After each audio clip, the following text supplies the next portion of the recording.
খাদিজা রাদিয়াল্লাহু তাআলা আনহা, এটা এক সুন্দর ঘটনা যেটা আপনাকে মারাত্মক লেভেলে মোটিভেট করবে। আর যদি আপনি সিঙ্গেল হন, আনম্যারিড হন, এটা আপনাকে আরো বেশি মোটিভেট করবে। সুবহানাল্লাহ পড়বেন না আপনারা? খাদিজা রাদিয়াল্লাহু তাআলা আনহা যখন তার প্রথম বিবাহ হলো, তার প্রথম ঘরে একজন সন্তান আসলো, তার নাম হচ্ছে হিন্দ। সন্তান যখন হয়ে গেল, স্বামীর সঙ্গে একটা লম্বা সময় তিনি সংসার করলেন। সাডেনলি, হঠাৎ করে এক রাত আসলো এমন, যে রাতে তার স্বামী প্রচন্ড অসুস্থ হয়ে সেই রাতে ইন্তেকাল। একজন সন্তান হিন্দ আছে, স্বামী মারা গেল। স্বামী মরলে কি মেয়েদের কষ্ট লাগে না যুবক ভাইয়েরা বলো? লাগে কি লাগে না? লাগে।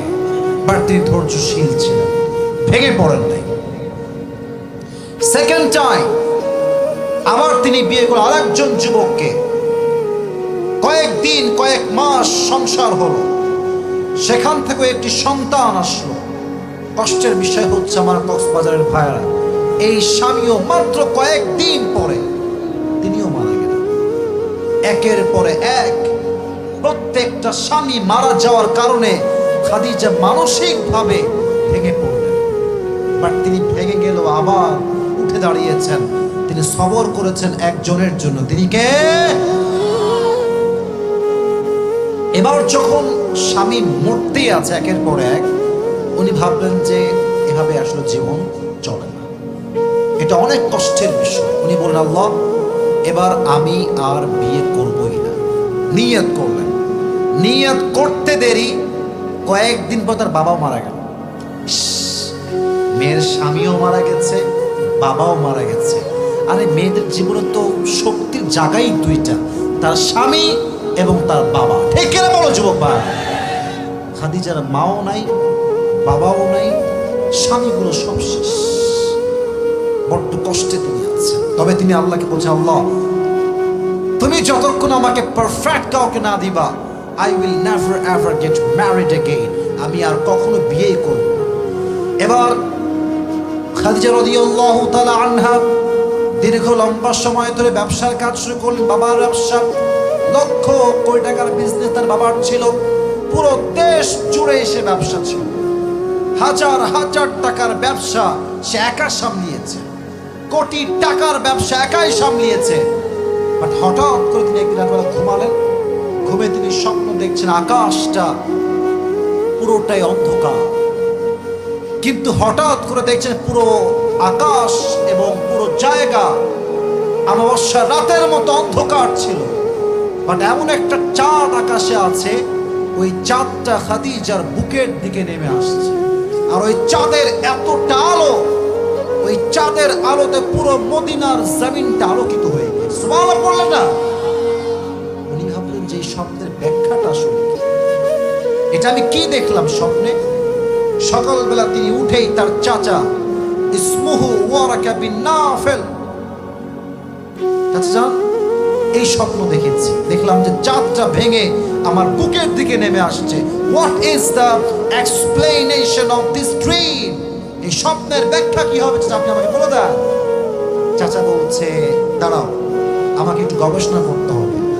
তিনি তাওরাত খুললেন, ইনজিল খুললেন, ব্যাখ্যা পড়ে তিনি বললেন, খাদিজা, মাশাআল্লাহ, গুড নিউজ ফর ইউ, সুসংবাদ তোমার জন্য। কি সুসংবাদ? বলেন আমাকে, বলেন আমাকে কি সুসংবাদ বলেন। বলছে, আমি তাওরাত পড়ে ইনজিল পড়ে বুঝলাম আল্লাহ তাআলা তোমার জন্য শেষ নবীকে তোমার স্বামী হিসেবে গ্রহণ করতে চলেছে। সুবহানাল্লাহ পড়বেন না?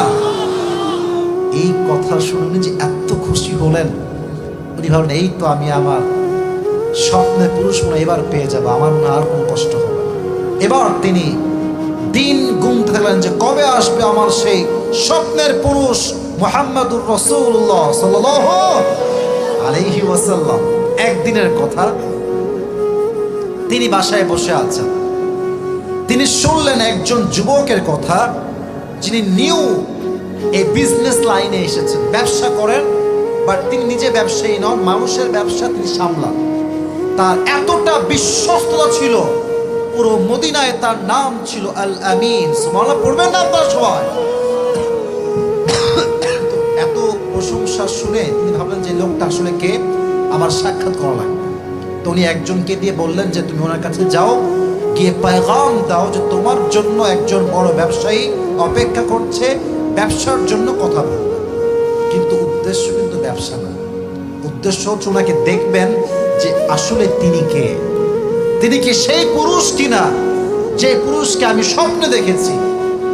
অবাক করার বিষয় হচ্ছে নবী যখন তার ঘরে আসলেন, মানে খাদিজার ঘরে, নবীর চেহারা এতটা নূর ছিল, এতটা সুন্দর তার চেহারা ছিল। খাদিজার ঘরে যখন তিনি প্রবেশ করেছেন, তার পুরো ঘরটা নূরে নূরান্বিত হয়ে গিয়েছে। বলেন তো যুবক ভাইয়েরা, মুরব্বী আব্বাজানরা, আমার নবীর মতো সুন্দর, সুদর্শন, হ্যান্ডসাম, অ্যাট্রাকটিভ, এতটা সুদর্শন পুরুষ, সুন্দর পুরুষ দ্বিতীয় আর কেউ কি হতে পারে? যাদের চেয়ে সুন্দর তুমি নবী আমার কামলিহি ওয়ালা, সুবহানাল্লাহ পড়বেন না আপনারা? দো জাহানের বাদশা তুমি প্যারা নবী সাল্লে আলা, দো জাহানের বাদশা তুমি প্যারা নবী সাল্লে আলা, যাদের চেয়ে সুন্দর তুমি নবী আমার কামলিহি ওয়ালা, সুবহানাল্লাহ নাই সবার মুখে? লম্বা দেহ, সুদর্শন পুরুষ, বুকে গোস্তে ভরা, চেহারায় চাপ দাড়ি। وكان ربعة من القوم ليس بالطويل ولا بالقصير. The prophet was medium of height, neither tall nor short. উনি খুব লম্বাও না তাল গাছের মতো, আবার খুব বেশি শর্ট না বাটুও নয়। এতটা সুন্দর চেহারা দেখলেই মানুষের মনটা পাগল হয়ে মাতোয়ারা হয়ে যেত। সুবহানাল্লাহ পড়েন আপনারা? উনি ভাবলেন যে ইনি মনে হয় আমার সেই স্বপ্নের পুরুষ। এত সুদর্শন পুরুষ তো আমি আমার জীবনে I have never ever seen this kind of male anymore in my life. আমি তো জীবনে এত সুন্দর পুরুষ কখনোই দেখি না। কিন্তু ভাই, আমরা পুরুষ মেয়ে পছন্দ হইলে সরাসরি গিয়ে বলতে পারি, সে সাহসটা আমাদের মাঝে আছে। কথা ঠিক কিনা আগে বলো যুবক ভাই? মেয়েরা কিন্তু পারে না। মেয়েদের জন্য এটা এতটা হাসতেছে, তাই না? খুব হাসি আসতেছে, কথা কিন্তু সত্য। মেয়েরা সহজে পারে না, তারা জন্মগতভাবে একটু লজ্জাশীল হয়। তো খাদিজা এখন কেমনে বিয়ের প্রস্তাব দেবে? শুধু মেয়ে মানুষ, টেকনিক দেখেন। খাদিজা কতটা বুদ্ধিমতী ছিলেন, এতটা বুদ্ধিমতী তিনি ছিলেন, আপনি অবাক হবেন। উনি বললেন যে কি করা যায়, এবার তো প্ল্যান করলেন, প্রোগ্রাম। ওনার একজন দাসী তাকে ডাকলেন, ডেকে মাশাআল্লাহ হাদিয়া, তোফা, খাওয়া দাওয়া সব দিলেন। তো সে বলছে, আচ্ছা হঠাৎ করে এত খাওয়া কেন আমাকে, এত হাদিয়া কেন আমাকে দিচ্ছেন আপনি? তো খাদিজা তো একটা ধান্দা স্বার্থ আছে না, নাই আছে। তো বলছে যে একটা কাজ আপনাকে করতে হবে, করতে পারবেন? তো বলছে অবশ্যই, আমি তো আপনার কাছেই কাজ করি, আমি কেন আপনার কাজ করবো না? বলছে এই যে বসে আছে না যুবকটা, বলছে যে ওকে আমার পছন্দ, আপনি আমার পক্ষ থেকে বিয়ের প্রস্তাব দিবেন। তো বলছে ও আচ্ছা, এই জন্য এত খাওয়ান দাওয়ান, তাই না? তো উনি খেয়ে দিয়ে হাদিয়া নিয়ে বলছেন, আপনি কোনো টেনশন করবেন না, যা করেন আমার দায়িত্ব, আমি দেখবো কি করতে হয়। এবার নবীজি বাসায় ফিরে আসছেন। আচ্ছা, আপনার এই হাদিসগুলো শুনতে কি বিরক্ত বোধ করতেছেন? আমার কথা বুঝতে কোনো সমস্যা হচ্ছে আপনাদের? নবী করিম সাল্লাল্লাহু আলাইহি ওয়াসাল্লাম বাসায় বসে আছেন। হঠাৎ করে খাদিজা রাদিয়াল্লাহু তাআলা আনহার যে দাসী ছিল সে আসছে বাসার ভেতরে, এসে গেট নক করেছে, ঠক ঠক। কেউ কি আছে?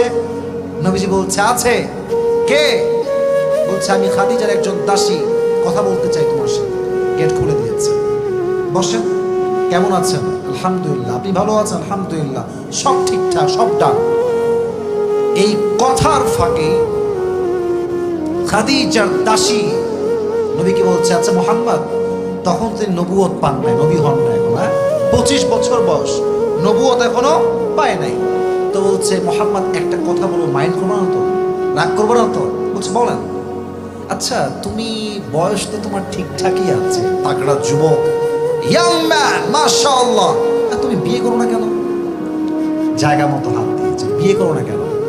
নবীজি বলতেছে আমাদের কথায় আমাদের যেটা নবীজি তাই বলছেন। নবীজি বলছে বিয়ে তো করতে চাই, বাট টাকা পয়সা নাই। কথা বলেন কি নাই? টাকা পয়সা নাই, কেমনে খাওয়াবো, রাখবো কোথায়, ভরণ পোষণ দেব কেমন করে, কিছুই তো আমার কাছে নাই, আমি তো নিঃস্ব একজন যুবক। তো এবার সে বলছে দেখো টাকাই সমস্যা। বলছে হ্যাঁ টাকাই সমস্যা, বাদ বাকি আমি রেডি। বলছে আচ্ছা তোমাকে যদি আমি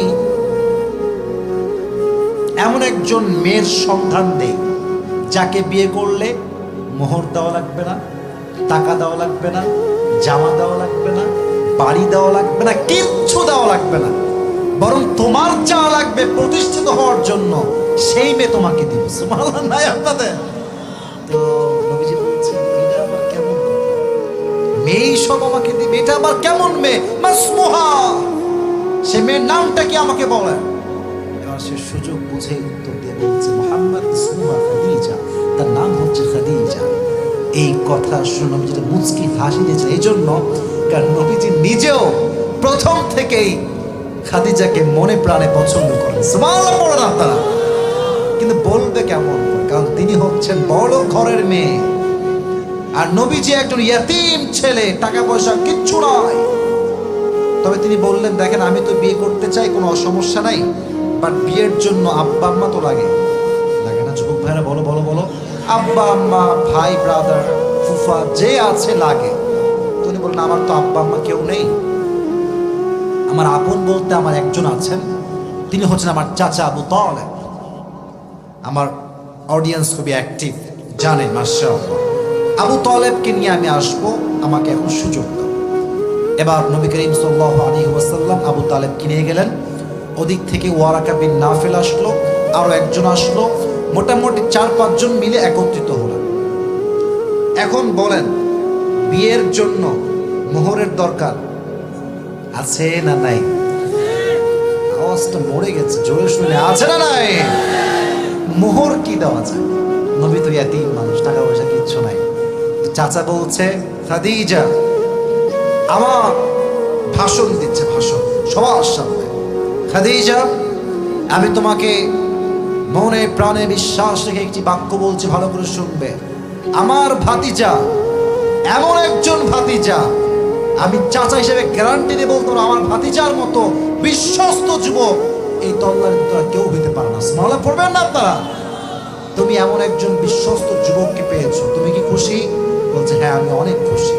তো খাদিজা আমরা তো গরিব মানুষ, তোমার মতো ধনী মানুষটি খুশি আমরা কোনোভাবেই করতে পারবো না, তবে আমার ভাতিজার পক্ষ থেকে মোহর হিসেবে আমি তোমাকে 20টা উট দিলাম। কয়টা উট? জোরে বলেন কয়টা? 20টা উট। উনি গ্রহণ করলেন খুশির সাথে। আর আজকালকার মেয়েরা, বাবারা মোহর তৈয়ারি বহুত দূর কি বাত है, বাবারা আজকাল টাকা থাকলে মেয়েকে টাকলার সঙ্গেও বিয়ে দিয়ে দেয়। টাকা দেখছো মাঝে মাঝে ফেসবুকে তোমরা, কোন বুইরা বেড়ারে বিয়ে করছে, কোথাও কোন মাইয়া, হ্যাঁ? তো বলতেছে কেন বিয়ে করলেন? আমি এটাকে ফিল করতে পারি। ফিলের গোষ্ঠী কিলাই, কিসের ফিল এইটা? তোমার বুইরাই ফিল হয় তাই না? ফাইজ ক্লাবে একটা লিমিট থাকা দরকার, ঠিক কিনা? আমার একটা লজিক আছে, শুনবেন? লজিকটা শুনবেন? আচ্ছা এই যে মেয়েরা বলে যে আমার মুরব্বী আব্বা যান, প্লিজ ডোন্ট মাইন্ড, রাগ করেন না, আগেই মাফ চাচ্ছি। এরা বলে কি মুরব্বীকে আমার ভালো লাগছে না, বুড়িটাকে ভালো লাগছে। সোজা কথায় আমার কথা একটা, তোদের দিন শেষে খালি টাকাওয়ালা বুড়াকে ভালো লাগে কেন, গরিব বুড়াটা ভালো লাগে না? ও খালি টাকা ভালো লাগে তাই না? সব ভালোবাসা দেখবেন যেই বুড়িটা টাকা আছে তার প্রতি। তো কক্সবাজারে অনেক মুরব্বী আছে, এখানে এদিকে ভালোবাসতে মন চায় না তোমার, তাই না? ও আমরা বুঝি এটা কোনো ফিলিংস এর ব্যাপার নয়, এটা সব হচ্ছে টাকার খেলা, ঠিক কিনা বল? এদেরকে হেদায়েত দান পড়াবে। তো উনি 20টা উট নিলেন মোহর হিসেবে। এবার বলেন বিয়েতে একটা খাওয়া দাওয়ার আয়োজন, ওয়ালিমা আছে না নাই? কি খাও? টাকা নাই, পয়সা নাই, কিচ্ছু নাই নবীর কাছে।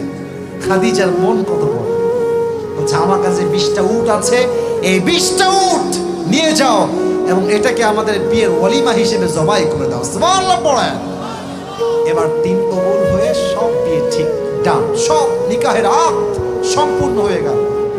যখন বাসর রাত আসলো, এবার আসেন আমার হাদিসের মূল মেসেজটা আমি এখন দেব।